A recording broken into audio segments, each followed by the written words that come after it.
नमस्कार, आप सभी का स्वागत है। एमआर बनने की होड़ तो हमारे समाज में कई दफा चलती आती है, लेकिन आपको ये पता नहीं है कि एक्चुअल में एमआर होता क्या है, प्लेसमेंट क्या होता है, उस जगह से निकल के सिकंदर कहलाना कितना मुश्किल होता है। तो ऐसी ही आज एक शख्सियत है जो 90 दिन का ये कोर्स कंप्लीट करके उस जगह पहुंची है जहां पर कई लोग सपने लेते हैं। मेरे साथ में उर्मिला है। उर्मिला, स्वागत है आपका। नमस्कार, कैसे हो आप? ठीक हूँ सर।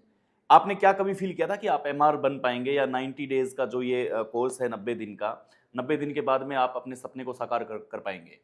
सर स्टार्टिंग से तो नहीं सोचा, उसके बाद में किसी से मिली थी, उन्होंने बताया था मुझे क्या बताया आपने? एमआर के बारे में बताया कि प्राइवेट सेक्टर में देखा जाए तो सबसे ज़्यादा एमआर की फील्ड में पैसे हैं, और वो पैसे सर मुझे मिले हैं। अभी जो कंपनी मिली है मुझे, फीड्स कंपनी, उसमें मेरी 30,000 से ज़्यादा ही है। अच्छा, कितने दिन हो गए इसमें आपको? 3 मंथ हो गया सर। 3 मंथ कंप्लीट हो गए आपको? जी सर। तो पहली खुशी क्या थी आपको कि जैसे कोई बेल्ट की नौकरी मिल जाता है या कोई और नौकरी मिल जाता है, वहां पे काफी पड़ाव को पार करना पड़ता है, इसमें आप 30,000 के मालिक बन गए हैं। नहीं सर, मैंने हमेशा प्राइवेट के बारे में ही सोचा है, क्योंकि प्राइवेट में पैसे भी खूब है। अगर सही से करें तो आगे कितनी भी टाइम तक बढ़ सकते हैं और कितने भी पैसे कमा सकते हैं। अच्छा, ये बात बहुत महत्वपूर्ण बात है कि जैसे आप इसमें अभी 30,000 तक पहुँचे हैं। जी सर। 30,000 बहुत बड़ा पैकेज होता है उसके लिए जो 90 डेज़ में कंप्लीट करना चाहता जी है। सर। तो घरवालों ने कभी एक्सेप्ट किया था कि ये सब हो पाएगा आपसे? घर वालों ने सर स्टार्टिंग से, मेरे पापा ने यही बताया कि मेरे भाई और मुझ में कोई अंतर नहीं किया है। उन्होंने ये भाई के बराबर ही मुझे आगे बढ़ने के लिए दिया था। तो वो चाहते थे कि खूब आगे बढ़ूँ मैं। और कौन-सी कंपनी में हुआ ये आपका? फीड्स कंपनी में।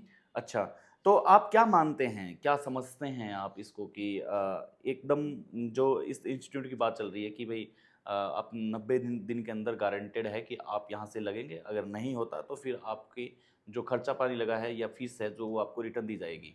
सर मैं स्टार्टिंग में आई तब मुझे यही बताया था, ये अफजल जी सर है, इन्होंने ही मेरा वो करवाया था।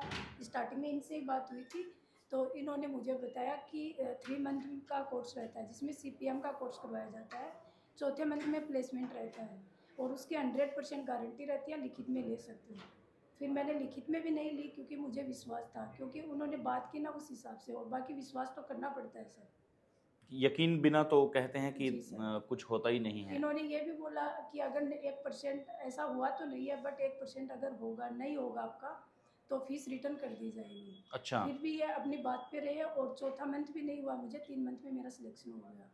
अच्छा, फिर सिलेक्शन हुआ तो आपको कैसे पता चला? कोई रिज़ल्ट आया या फिर बताया गया सर आपको? मेरे पास ऑफर लेटर आया था। मैंने जिस कंपनी में इंटरव्यू दिया था, मैं जयपुर गई थी, तो उन्होंने बोला कि 16 को दे देंगे आपको। उन्होंने 15 को नाइट में ऑफर लेटर भेज दिया था। ऑफर लेटर बाद में आपने सबसे पहले किसके साथ शेयर किया? सर मेरे पास मेरी मम्मी थी और मेरे पापा था। अच्छा, ऑफर लेटर देख के उनका क्या रिएक्शन था? उन्होंने तो सर ये सी बोला, क्योंकि वो तो ये हमेशा से ही चाहते थे कि आगे बढ़ूँ। अच्छा, क्या मानते हैं आप उर्मिला कि एमआर बनने की कवायद है वो शुरू हो चुकी है, काफ़ी लोग इस लाइन में आ रहे हैं। इसमें ऐसा तो नहीं है कि कोई गिव अप कर देता है या यार कि नहीं यार, नहीं हो पाएगा? वो तो सर पीछे खिसकाने वाले तो बहुत होते हैं, हुँ। पर घर वालों ने हमेशा सपोर्ट किया है कि प्राइवेट हो या गवर्नमेंट हो, आगे बढ़ना है। इस इंस्टीट्यूट में विशेष बात क्या ध्यान रखा जाता था और किस बात पे जोर दिया जाता था? इसमें सर सबसे ज़्यादा तो कॉन्फिडेंस दिया जाता था, खुल के बोलना, क्योंकि ये फील्ड उसी के लायक है, आगे कॉन्फिडेंस की ज़रूरत रहती है इसमें। तो सबसे पहले तो वो सिखाया जाता था। तो उसमें सबसे ज़्यादा मेहनत अफजल जी सर ने करवाई है। बाकी कैलाजी सर की भी इसमें बहुत ज़्यादा है। उन्होंने एकदम फ्रीडम के साथ बच्चों को रखा है, कोई पाबंदी भी नहीं थी, और ये भी नहीं है कि उस पर किसी चीज़ का प्रेशर दिया, फीस वगैरह किसी का भी नहीं दिया है। पूरी छूट के साथ आगे बढ़ने को दिया है। आईक्यू लेवल कितना मजबूत होना चाहिए इंस्टीट्यूट में एमआर बनने के लिए? राइटिंग स्पीड वो कितनी होनी चाहिए? ऐसा कुछ मैटर करता है या फिर कोई इन चीज़ों की आवश्यकता नहीं होती, चाहे आप धीमा लिखें चलेगा? नहीं सर, अगर बाहर जाते हैं तो इंग्लिश की भी ज़रूरत पड़ती है, हिंदी की भी, सबकी, लेकिन इन्होंने ये सारे चीज़ें सिखाई है हमें। हुँ। अच्छा, सबसे ज़्यादा कॉन्फिडेंस की ज़रूरत है। आपके लिए कितने दिन मुश्किल था सबसे पहले? सर स्टार्टिंग के मुश्किल ही थे, फिर जैसे-जैसे आगे बढ़ी एकदम से सही हो गया।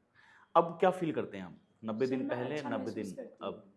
दोस्त मैं कहते कहीं हैं? भी काम कर सकती हूँ अब। कहीं भी? जी सर। आप मतलब ये कंपनी नहीं तो दूसरी कंपनी मिल जाएगी? नहीं अच्छा, सर, हाँ। दूसरी में जाना ही क्यों है? इसमें मेरा पैकेज भी अच्छा है, हुँ। और जगह भी अच्छी है, कंपनी भी अच्छी अगर कोई है। 40,000 है तो फिर? दूसरी नहीं कंपनी सर, में? अगर मेहनत से आगे बढ़ूंगी तो इसी में भी बढ़ जाएगी। हम्म, मतलब आईक्यू लेवल तो वाकई में मजबूत हुआ है आपका, जी सर। ये तो दिख रहा है मेरे को। थैंक यू सो मच, उज्जवल भविष्य की हार्दिक शुभकामनाएं आपको। तो भाई, जिस कंपनी में आप काम कर रहे हो या जिस कंपनी की वजह से आप जिस ओहदे पर हो, कभी भी उस कंपनी की कभी भी बुराई ना करें, क्योंकि वो आपके लिए भगवान होता है। दुआओं में याद रखें, मिलते रहेंगे नेक्स्ट पार्ट में। तब तक के लिए रब्बा के शब्बा के, जय हिंद, वंदे मातरम।